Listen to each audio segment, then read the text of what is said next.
तो चलिए बढ़ते हैं आज की कहानी की ओर। दोस्तों, मेरा नाम विशाल है और मैं मेहंदीपुर का रहने वाला हूँ।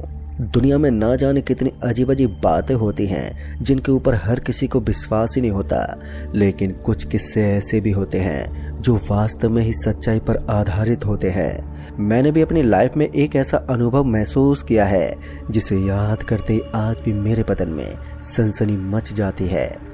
दोस्तों, ये बात तब की है जब गर्मियों का मौसम था। तेज धूप के चलते सुबह के 10 बजे के बाद भी घर से निकलना मुश्किल हो जाता था, तो ऐसे में हमें रात का सफर काफी अच्छा लगता था और रात को सफर करना काफी आरामदायक भी होता था। इसलिए मैं और मेरे मामा का लड़का अतुल, हम दोनों विशाखापट्टनम की तरफ निकलने वाले थे। अतुल हमारे यहाँ पर आया हुआ था, जिस वजह से मैंने सोचा कि उसे भी साथ लेकर चलता हूँ। वो क्या था कि आज हमारे दोस्त के यहाँ पर उसकी बहन की शादी थी और शादी में जाना हमारे लिए बहुत ही ज़रूरी था, क्योंकि वो मेरा बहुत ही खास दोस्त था। तो ऐसे में हम नहीं चाहते थे कि उसके दिल को ठेस पहुँचे। इसलिए मैंने अपने दोस्त अतुल को बोल दिया कि हम 10 बजे ही निकल जाएंगे, और फिर हमने ऐसा ही किया। हम 10 बजे के आसपास पूरी तरह से तैयार होकर अपने दोस्त के घर की तरफ निकल पड़े थे। मैंने भी परफ्यूम वगैरह अच्छे से डाल लिया था और फिर अतुल के साथ एंजॉय करने के लिए निकल पड़ा। आज की रात हमारे लिए काफ़ी मज़ेदार होने वाली थी, लेकिन हम इस बात से रूबरू नहीं थे कि जिस मज़ेदार रात को हम एंजॉय करने के लिए निकल रहे हैं, आखिर में वो रात इतनी ज़्यादा खौफनाक बन जाएगी कि हम सोच भी नहीं सकते। जब हम निकले थे तब रात के करीबन 10 बज रहे थे और अब हमें रास्ते में चलते चलते आधा घंटा भी बीत गया था। इसी बीच में और अतुल हम दोनों एक पुलिया के ऊपर पहुंचे। उस पुलिया के ऊपर पहुंचते ही हमने देखा कि वहां पर एकदम सन्नाटा हो गया था। दरअसल उस पुलिया की बाईं तरफ एक रोड निकलती थी, हमें उस रोड से होते हुए निकलना था। फिर इसी बीच हमने देखा कि उस रोड के ऊपर ना ही तो मुझे कोई लाइट नजर आ रही थी और ना ही वहां पर दूर दूर तक किसी की चहलकदमी थी। हमें हैरानी तो इस बात की थी कि वहां पर चारों तरफ सिर्फ और सिर्फ सन्नाटा था। इस बारे में मैंने अतुल को भी बताया, तो उसने भी कहा कि हो सकता है कि रात में इस रास्ते से ज़्यादा गाड़ियां ना गुजरती हो और इसीलिए सन्नाटा पसरा रहता होगा। अतुल ने भी मेरी बात सुनकर हामी भरे और उसके बाद हम दोनों वहां से तुरंत ही निकल गए।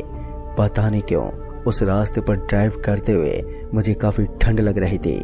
ऐसा लग रहा था जैसे कि मैं सर्दियों के मौसम में बाइक को चला रहा हूँ। फिर थोड़ी देर में मेरा पूरा बदन एकदम से ठंडा हो गया और मेरी कपकपी छूटने लगी। लेकिन मेरे पीछे बैठा हुआ मेरे मामा का लड़का अतुल अभी भी एकदम नॉर्मल था और उसका शरीर गर्मी के मारे तपे जा रहा था। मुझे समझ में नहीं आ रहा था कि मेरे साथ ऐसा क्यों हो रहा है, और साथ ही ऐसी तो कोई बीमारी भी नहीं हो सकती जिसकी वजह से हमें काफ़ी ठंड लग सके। उसके बाद थक हार कर मैंने बाइक को साइड में रोक दिया। बाइक को साइड में रोकते ही अतुल ने कहा, क्या हुआ भाई, तूने बाइक का ब्रेक क्यों लगा दिया? अब उसकी बात सुनकर मैंने उसे सारी बात बताई और मेरी बात सुनते ही वो हंसने लगा और मजाक के अंदाज में कहा, लगता है तेरे ऊपर भूत सवार हो गया है। उसकी बात सुनकर अब मुझे भी गुस्सा आ गया और मैं उसे तिरछी नज़रों से देखने लगा। बाद में मैं पीछे बैठ गया और वो बाइक को चलाने लगा। जब वो बाइक को चला रहा था तब उसे भी बिल्कुल ऐसा ही लग रहा था कि उसका शरीर ठंडा होता जा रहा है। मगर ये सब ज़्यादा देर तक नहीं हुआ और करीब 20 से 25 मिनट के सफ़र को काटने के बाद वो सारी चीज़ें एकदम से नॉर्मल होने लगी। उसके बाद हम शादी के मंडप तक पहुंच गए, लेकिन उस बात ने हम दोनों को काफ़ी हद तक विचलित कर दिया था। हमें ऐसा लग रहा था कि शायद हमारे साथ कुछ तो पैरानॉर्मल हुआ था, मगर जैसे मेरे दिमाग में ये पैरानॉर्मल जैसी चीज़ आती है तो फिर मैं थोड़ा डर जाता हूँ और मैं इनको ध्यान से बेदखल कर देता हूँ। शादी में पहुंचने के बाद हमने नाश्ता वास्ता करना शुरू कर दिया और अपने दोस्त से मिलने के बाद मुझे तो पता ही नहीं चला कि आखिर कब वक्त बीत गया। और उसके साथ ही बातचीत करते करते जब एक बार के लिए मेरी नज़र घड़ी की तरफ गई तो मैंने देखा कि रात के 1 बज रहे थे और इसी बीच में मेरा मोबाइल भी बज उठा। जब मैंने फ़ोन की तरफ देखा तो मैंने देखा कि मेरे घर से फ़ोन आ रहा था। फिर मैंने फ़ोन उठाया और अपने घर वालों को बोल दिया कि मैं जल्दी से यहाँ से निकल जाऊँगा। इधर मैंने अपने दोस्त को बता दिया था कि अब मुझे जल्द से जल्द यहाँ से निकलना होगा उसने भी मेरी बात सुनकर अपनी गर्दन हिलाई और उसके बाद हम दोनों वहां से निकल पड़े। अब रास्ता हमारे लिए थोड़ा कठिन हो गया था क्योंकि गहरी रात हो चुकी थी और आज से पहले मैंने कभी भी इतनी रात को बाइक को ड्राइव नहीं किया था। मेरे खास दोस्त विक्रांत ने मुझे आज शादी में ही रुकने को तो कहा था, लेकिन मैंने उसे समझाया कि कल अतुल राजस्थान पुलिस की एग्जाम देने के लिए जाने वाला है, इसलिए हम दोनों के यहाँ से तुरंत ही निकलना होगा और उसे घर जाकर थोड़ी तैयारी भी करनी है। इसलिए मेरा दोस्त ज़्यादा जिद नहीं कर पाया और हम दोनों वहाँ से निकलने में कामयाब रहे। दोस्तों, हमें चेतावनी देते हुए विक्रांत ने बताया कि हमारे यहाँ जो रास्ता है इसके बारे में लोग कुछ रहस्यमय चीज़ों का जिक्र करते हैं, तो थोड़ा संभल कर जाना। और इतने में ही मुझे वो ठंड वाली बात याद आ गई, लेकिन इस वक्त मैं इसका जिक्र करना नहीं चाहता था क्योंकि मैं जानता था कि इसी बात के चक्कर में काफ़ी ज़्यादा टाइम लग जाएगा और फिर घर जाने में मुझे और भी ज़्यादा लेट हो जाएगी। इसलिए मैंने गर्दन हिलाई और फिर हम दोनों बाइक को लेकर वापस से उसी रास्ते पर पहुंच गए थे जहां पर हमने पहली बार कुछ डरावना महसूस किया था। लेकिन इस बार हमने उस बात के ऊपर ज़्यादा ध्यान नहीं दिया था और बाइक को आगे की तरफ चलाते जा रहे थे। इसी बीच हमारी बाइक के साथ कुछ ऐसा हुआ जिसके बारे में हमने अपने सपने में भी नहीं सोचा था। दरअसल हमारी बाइक का तेल एकदम से नीचे बिखर गया और जैसे वो तेल एकदम से नीचे बिखरा तो उसके साथ ही बाइक सीज हो गई। इसका मतलब था कि अब हम बाइक को आगे नहीं बढ़ा सकते थे, क्योंकि बाइक का सीज होने का सीधा मतलब यही होता है कि बाइक को अब हम किसी भी हालत में स्टार्ट तो नहीं कर सकते। मैंने तो अपना माथा पकड़ लिया था क्योंकि ये पुराना इंजन बार बार मुझे परेशान करने में लगा रहता था और आज तो इसने बीच रास्ते में हद ही कर दी थी। अब मैं अपने दोस्त को फ़ोन करने के अलावा कुछ कर भी नहीं सकता था, इसलिए मैंने विक्रांत को फ़ोन किया, मगर विक्रांत ने फ़ोन अटेंड ही नहीं किया, जिस वजह से मुझे थोड़ा गुस्सा आ रहा था। मैंने लगभग उसे 8 बार फ़ोन किया, तब जाकर कहीं उसने कॉल को अटेंड किया। जैसे उसने फ़ोन उठाया तो मैंने उसे पूरी बात बता दी। अब मेरी बात सुनते हुए उसने कहा कि तुम दोनों इस वक्त कहाँ पर हो?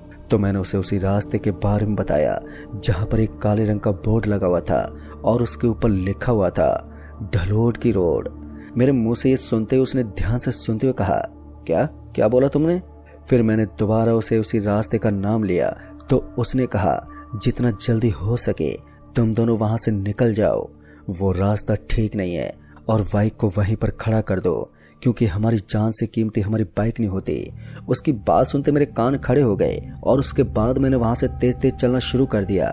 उसने बताया कि गलती से भी तुम दोनों आगे की तरफ मत जाना, बल्कि वापस से पीछे की तरफ ही आना, क्योंकि अगर तुम आगे गए तो तुम्हारे ऊपर खतरे बढ़ते रहेंगे।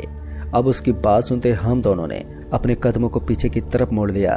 तभी हमारे दोस्त विक्रांत ने बताया कि अगर तुम दोनों ने गलती से भी पीछे पलट कर देखा तो तुम्हारे साथ बहुत ही बुरा अंजाम होगा। लेकिन तब तक बहुत लेट हो चुकी थी, क्योंकि मेरा मामा का लड़का वो बार बार पीछे की तरफ ही देखता जा रहा था और तभी हमें ऐसा लगा जैसे काफी सारे पेड़ एक साथ नीचे गिर रहे हों और ये आवाज इतनी ज्यादा तेज आ रही थी कि हम दोनों को जानबूझकर इधर उधर देखना पड़ा। और तभी जमीन के अंदर हलचल होने लगी। जमीन के अंदर से काले काले हाथ बाहर निकलने लगे और अब हम उन हाथों के बीच में फंस गए थे। और तभी हम दोनों के पैरों को उन सभी हाथों ने जकड़ना शुरू कर दिया। अब हम पूरी ताकत लगाकर भी अपने पैरों को छुड़वा नहीं पा रहे थे। बहुत ही ज्यादा कोशिश करने के बाद मैंने किसी तरह अपने आप को छुड़वाया और अतुल भी अपने आप को छुड़वाने में कामयाब हो गया और उसके बाद हम दोनों सरपट वहां से भागने लगे। लेकिन दोस्तों, हैरानी तो हमें तब हुई जब हमने देखा कि हम भागकर वापस से उसी जगह पर आ गए हैं जहां से हम भागे थे। और तभी हमें उस सड़क के बगल में एक भिखारी टाइप का आदमी बैठा हुआ दिखा। जब मैंने सामने की तरफ देखा तो वो हाथ अभी भी जमीन से बाहर तक उखड़े हुए थे। अब हम उनके बीच में नहीं जाना चाहते थे, लेकिन उस आदमी को वहां पर बैठा हुआ देखकर हमें हैरानी हो गई, क्योंकि इस डरावनी सड़क पर वो आदमी देर रात में यहाँ पर क्या कर रहा था। यही जानने के लिए जब मैं और अतुल उसके पास जाने लगे तभी उस आदमी ने कहा, वहीं पर रुक जाओ और मेरे पास आने की हिम्मत मत करना, वरना अपनी मौत से पहले मार जाओगे। उसकी बात सुनकर हम दोनों के कदम एकदम से रुक गए और उसके बाद उसने हमारी तरफ देखते हुए कहा, अगर तुम अपनी जान की सलामती चाहते हो तो तुम दोनों को मेरा एक काम करना होगा। उस आदमी की बात सुनकर अतुल तो तैयार हो गया था, लेकिन तभी मैंने उस आदमी से कहा, हम तुम्हारा क्या काम कर सकते हैं? और तुम होते कौन हो जो हमें यहाँ से निकलने के लिए रोक रहे हो? हम अपने हिसाब से भी यहाँ से निकल सकते हैं। मेरे इस जोश को सुनकर उस आदमी को थोड़ा गुस्सा आ गया और वो अचानक से अपनी जगह से खड़ा हो गया। जैसे ही वो उठा तो मैंने देखा कि उस आदमी के पांव तो आधे कटे हुए थे और वो हवा में तैर रहा था। ये सब देखते मेरी तो हवा टाइट होने लगी और मेरा पूरा शरीर पसीने से लथपथ होने लगा। तभी अतुल ने कहा, जल्दी भाग यार यहाँ से। उसका ये इशारा सुनते ही मैंने फिर से भागना शुरू कर दिया और हम दोनों अंधाधुंध इस सड़क पर लगातार भागने लगे।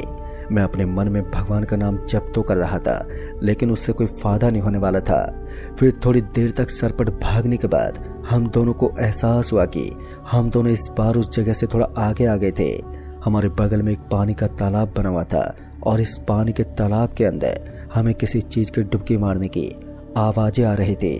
फिर ना चाहते हुए भी हम दोनों उस तालाब के पास चले गए और जैसे हम उस तालाब के करीब गए तो हमने देखा कि वहां पर सैकड़ों लोगों के शव तैर रहे थे।